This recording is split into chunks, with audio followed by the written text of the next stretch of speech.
All right, so the question is, this really hasn't happened just under the watch of the current Shiv Sena. When it comes down to Maharashtra, we've even seen very thin skin when it comes down to tolerance, especially where freedom of speech is concerned. If it doesn't suit you, we've seen the wrath of the incumbent government. It had happened in the time of Uddhav Thackeray as well. Giving you some examples, December 2019, a man was assaulted in Vadala for calling Uddhav Thackeray bald in a Facebook post. August 2020. Now, this was a big case where a Navi Mumbai resident, Sunaina, was arrested for posting offensive remarks against Uddhav and Aditya Thackeray. September 2020. Illegal structures at Kangana Ranaut office demolished after her criticism of state government and police handling. September 2020. A retired naval officer was beaten up over forwarding a cartoon of Uddhav Thackeray on WhatsApp.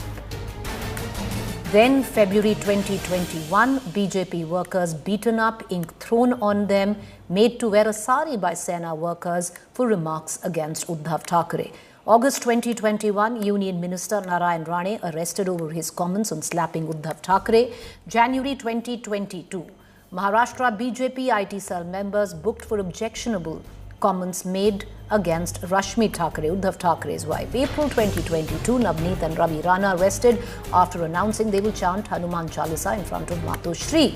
All of that at a time when now you have the Uddhav Sena come out very strongly in support of Kunal Kamra. However, in midst of all of this, one has to put it in perspective that why is it that Kunal Kamra today is facing the kind of action that he is, just where freedom of speech is concerned? Is it defamation at all? Because now you have the Maharashtra government which says that they are going to go to court and sue him for defamation. Did what Kunal Kamra say liable for defamation? I want to bring in my colleague Nalini, who's joining us with the very latest on that. Nalini, with what Kunal Kamra said, is that defamation? Well, Preeti, that is ultimately for the courts to judge, but there are certain elements that have to be met for any statement to be considered a defamatory statement. There are about 4 to 5, but we'll focus on 2 main statements that are relevant in this present case. Number one, for it to be defamation, what Kunal Kamra has said has to be false, which means that it cannot be the truth.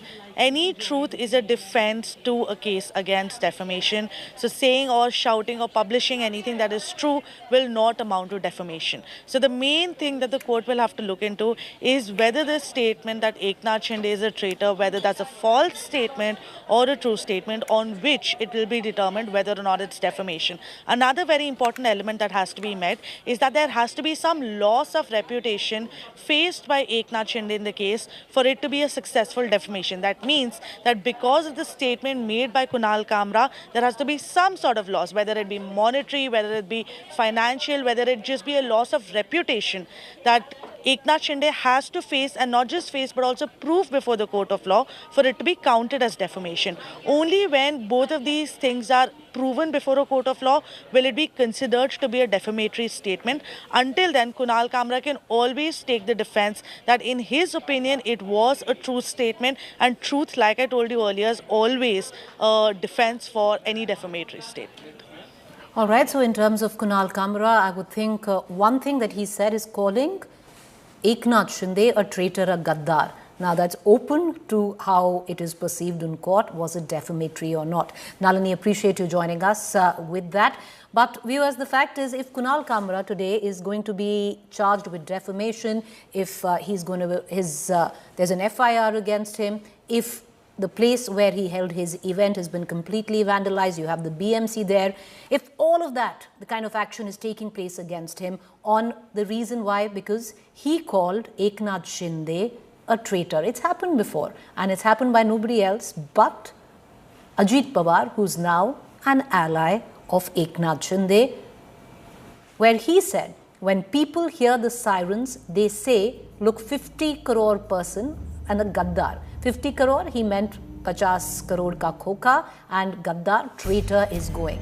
Now, you had Ajit Pawar say this in 2020. But clearly, if you're a politician, you can get away with a lot. But on the other hand, if you make jokes, then you really cannot.